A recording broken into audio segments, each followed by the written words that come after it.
Elias, a seasoned gardener, had always been fascinated by the vast, untamed sections of the Greystone Mansion's grounds. One crisp autumn morning, as he was clearing away decades of overgrowth near an old, crumbling wall, his shovel struck something hard. Curious, he dug around the object, revealing a rusted iron ring attached to a wooden trapdoor. Despite its apparent age and the warnings of old tales among the staff, Elias's curiosity got the better of him. He pulled the ring, and with a creak, the door opened, unveiling a dark, stone staircase spiraling downward into the unknown. Little did he know, this discovery was about to change everything for the mansion and himself. With nothing but an old lantern to guide his way, Elias descended the ancient steps. The air grew cooler as he moved deeper underground, the silence around him thickening. After what felt like an eternity, the staircase ended, leading into a large, dusty room. The room was filled with covered furniture, stacks of books, and paintings draped in cloth. As Elias ventured further, his light fell upon a large, ornate chest in the corner of the room. He approached, wiped away the dust, and opened it to find a collection of yellowed papers and old photographs. Among them, a detailed map of the mansion's grounds stood out, marked with mysterious symbols and notes written in a hurried scrawl. This was no ordinary room. It was a forgotten archive, holding secrets of the mansion's true legacy. The next day, Elias took the map to the mansion's library to study it more closely. He noticed that parts of the garden marked on the map did not exist in reality. According to the map, there was supposed to be a garden maze, a fountain adorned with stone cherubs, and a hidden grotto. Fascinated, Elias decided to follow the map's directions. He spent his days off exploring the grounds, matching the terrain with the mysterious markings. One afternoon, as he traced the path outlined on the map, his foot caught on a loose stone, revealing a buried key with an emblem that matched one on the map. It was a clue that would lead him deeper into the history of the Greystone family and the mansion's former splendor. Each step forward filled him with a mix of excitement and unease. What more would he uncover? The mansion, now buzzing with the rumors of Elias's discoveries, drew the attention of the Greystone family descendants. The current heir, Charlotte Greystone, approached Elias with a mix of skepticism and intrigue. She had grown up hearing legends of her ancestors' lost fortunes and secret dealings but had never given them much credence. Charlotte asked Elias to share everything he had found. As they pored over the documents together, a bond formed between them, united by a common goal to unearth their estate's forgotten history. Meanwhile, the mansion seemed almost to come alive with whispers from the past, as if approving their quest. But not all was well. Some shadows lurked in the corners, watching, waiting, as if disturbed by the gardener's meddling. Armed with the key and the map, Elias and Charlotte planned their next steps. They decided to start in the northern section of the estate, where the map indicated the entrance to the hidden grotto. As they cleared the area, the key discovered by Elias fit perfectly into an old, ornate lock that was embedded in a seemingly innocuous boulder.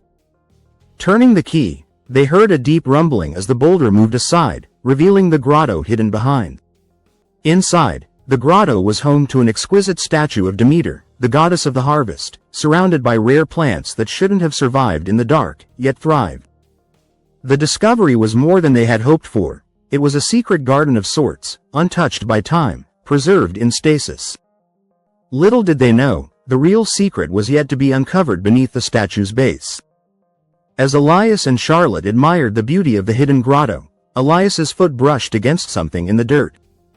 Kneeling down, he uncovered a small, metal box buried beneath the statue. With trembling hands, they opened it to find a faded letter and a strange, metallic device resembling a compass. The letter, written by Constance Greystone, a matriarch long past, confessed to hiding a significant part of the family fortune from her treacherous brother. The device, she wrote, pointed to the location where it was hidden. The letter hinted that the fortune was not in money or jewels but something far more valuable. With new resolve, Elias and Charlotte set out to follow where the compass led, unaware that they were not the only ones aware of the mansion's secrets. Shadows moved in the distance, and eyes watched from the mansion's dark windows. The mysterious device hummed slightly in Elias's hand, its arrow spinning before settling in a direction that led deeper into the garden. He and Charlotte, filled with a mix of fear and excitement, followed the compass through a maze of overgrown foliage. As they moved, the estate seemed to whisper its secrets, the wind carrying voices of the past. They finally arrived at a neglected pavilion, overgrown with ivy and hidden by time. The compass pointed directly at a large, stone tile on the floor with the Greystone family crest.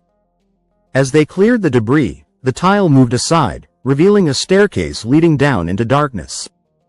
This new discovery promised to bring them closer to the heart of the mansion's mysteries, but also deeper into potential danger. Descending the staircase, Elias and Charlotte found themselves in a vast network of tunnels beneath the estate.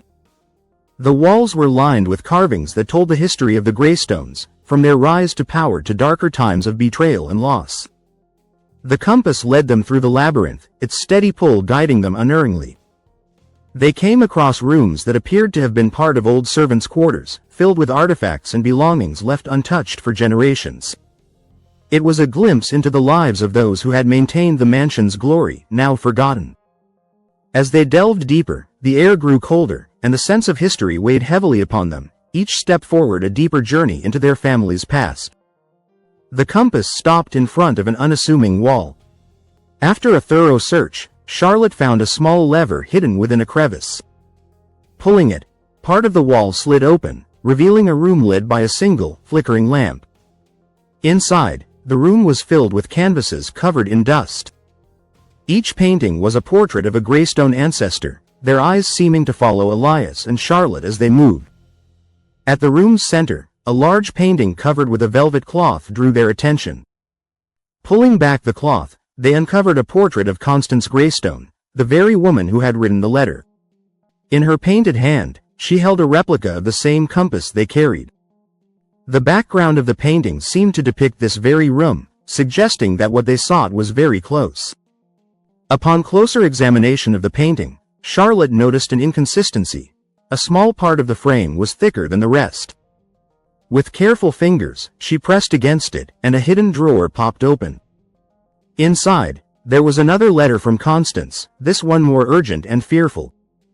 She spoke of a great danger associated with her hidden treasure, warning that it should never fall into the wrong hands. Alongside the letter was a key, a match to a locked chest they had noticed earlier in a corner of the room. As they prepared to open the chest, the sound of footsteps echoed down the tunnel, signaling they were no longer alone in the quest for the Greystone secrets. The footsteps grew louder, and a shadow loomed at the entrance of the room. Elias quickly grabbed a heavy candlestick, ready to defend himself and Charlotte. But as the figure stepped into the light, they recognized it as Mr. Hawkins, the estate's caretaker. His face was pale, his eyes wide with fear. He warned them that others knew of their discovery, people who wouldn't hesitate to harm them to get what they wanted. Elias, Charlotte, and Mr. Hawkins quickly devised a plan to secure the mansion and protect its secrets. They would need to be cautious, for the treasure they sought now seemed more a burden than a boon. With Hawkins standing guard, Elias and Charlotte opened the ancient chest. Inside, instead of gold or jewels, they found a series of intricate mechanical devices and papers filled with diagrams. These were inventions of Alexander Greystone, an ancestor known for his genius in mechanics and a friend to famous inventors of his time.